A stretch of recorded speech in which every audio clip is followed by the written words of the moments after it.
Bonjour et bienvenue dans ce journal. Manifestation ce matin à Sarcelles. Au total, une trentaine d'animateurs de la ville ont interpellé leur employeur, à savoir la mairie. Ces agents réclament la titularisation de leur poste. Ces salariés ont actuellement le statut de vacataire, sorte d'intérim dans la fonction publique. Un statut jugé précaire par les syndicats. Plus d'infos avec Christophe Aubry. Ils se sont réunis ce matin pour pousser un coup de gueule. Jusqu'en milieu de matinée, ces animateurs de la ville de Sarcelles ont cessé le travail. Au menu de leurs revendications, la titularisation de leur poste, car aujourd'hui, tous ces agents ne sont encore que vacataires. La vacataire de la fonction publique, c'est un peu le bas de l'échelle. Viennent ensuite les contractuels en CDD, puis les fonctionnaires en CDI. Par rapport aux instituts bancaires, on n'a aucune garantie. Aux HLM, les payes ne sont pas fixes, ça veut dire on a des payes de 400 €, de 600 €, de 800 €, ça dépend. Tout dépend du bon vouloir du service. On nous appelle du jour au lendemain pour savoir si on est disponible.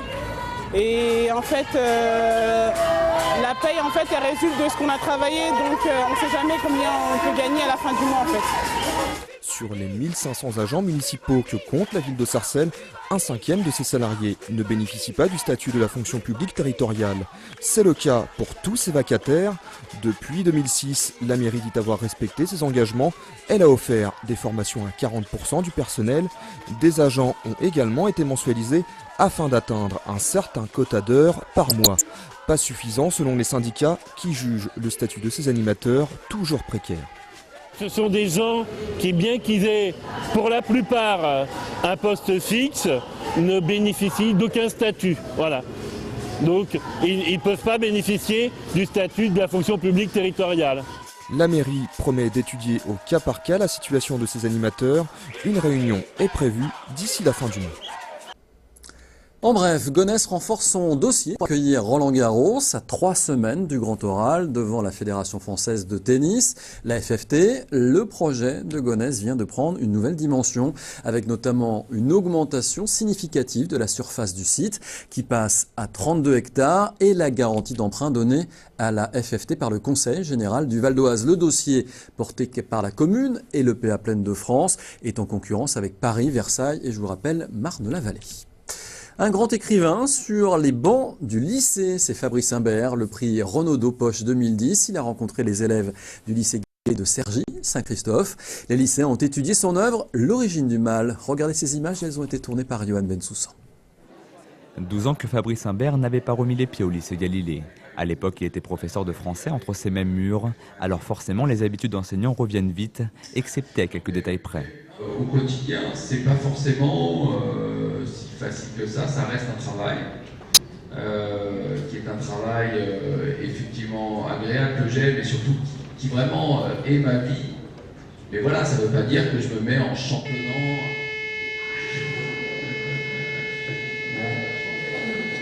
Peut-être qu'il y aura des livres plus tard sur la sonnerie au lycée Galilée. Mais aujourd'hui, Fabrice Imbert ne revient pas en tant que professeur, mais dans la peau de l'écrivain. Face à lui, 80 élèves de la seconde et la terminale qui ont tous travaillé sur son roman L'origine de la violence, prix Renaudot Poche 2010. Micro à la main, l'auteur parle de ses doutes, ses inspirations, une rencontre qui interroge. On découvre d'abord la réception de son projet, comment il est compris, et en plus, parfois, on comprend mieux ce qu'on a fait grâce aux réactions des lecteurs. Avant de découvrir l'auteur, ces lecteurs ont avant tout dévoré une œuvre difficile, L'origine de la violence, un travail de mémoire sous la forme d'une autobiographie, une réflexion aussi sur le mal absolu dans le contexte des camps de concentration de la Seconde Guerre mondiale. Une lecture et de ce côté-là du livre aussi, beaucoup de questions. Déjà à quoi il ressemblait bizarrement.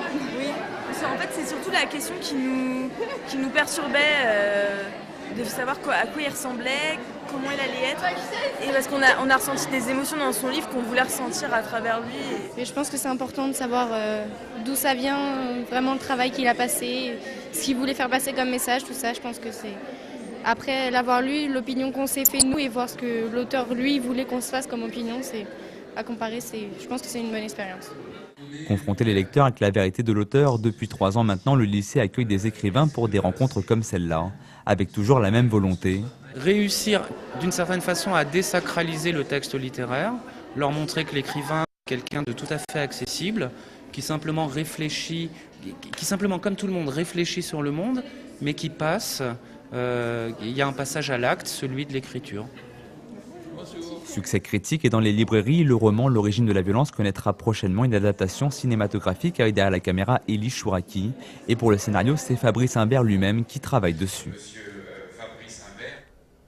En bref, il n'y aura pas de 8e édition du Sans Conteste, ce festival des cultures urbaines qui se réunissait chaque année à Cergy, qui réunissait surtout 50 000 personnes. La décision a été prise il y a quelques semaines déjà par la commune, mais ce sont nos confrères de la Gazette du Val d'Oise qui révèlent l'information aujourd'hui. Financée à hauteur de 500 000 € par la ville, pour un coût évalué à 1 million d'euros, la manifestation était trop lourde, semble-t-il, à supporter.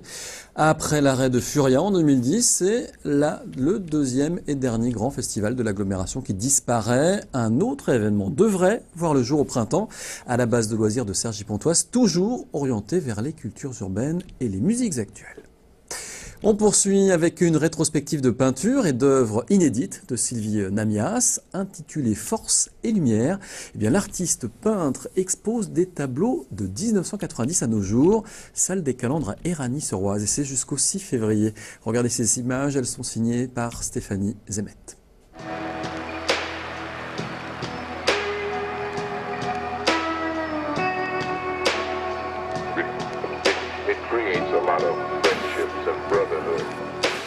Des villes, des taureaux, des paysages ou encore de l'abstrait.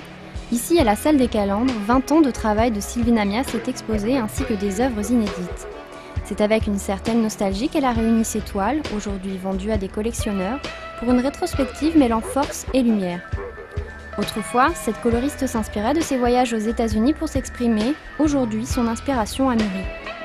Maintenant, j'ai une inspiration très variée qui sort vraiment de moi et de mon âme je pense qu'on a tous des tas de choses à exprimer. Certains l'expriment par l'écriture, moi je l'exprime par la peinture. Et je pense qu'on a tous des choses très fortes à dire et j'essaye de les traduire avec plutôt mon couteau que mes pinceaux, en travaillant la matière et la couleur avec une certaine force, je pense. Selon son humeur, sa peinture se traduit différemment. Rouge ou orangé, elle aime les couleurs dynamiques, travaille les matières et joue avec les contrastes, comme le montrent certaines de ses toiles au caractère religieux. Je pense que chacun a une croix à porter, chacun l'interprète à sa manière, chacun a ses symboles pour représenter ce chemin. Pour moi, c'est la croix qui est très symbolique et qui...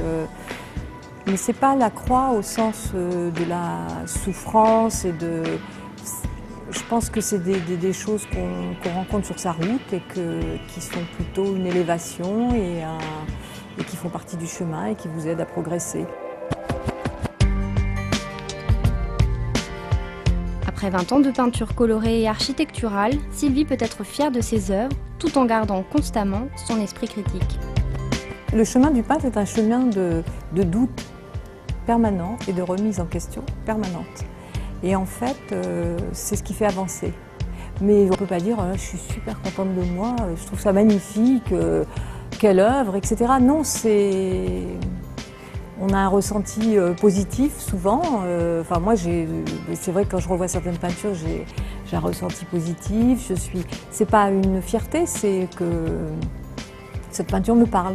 Comme si j'allais voir une expo et qu'en la voyant, je ressente quelque chose. Mais c'est ni de la fierté, ni... voilà, c'est ce que je ressens. Alors si vous aimez l'art vivant et tout en mouvement, la rétrospective de Sylvie Namias, c'est jusqu'au 6 février. Et c'est donc à Éragny-sur-Oise, espace des Calandres. Voilà, ce journal est maintenant terminé. Merci de l'avoir suivi. On se retrouve bien sûr dès demain. D'ici là, l'info continue sur vonews.fr.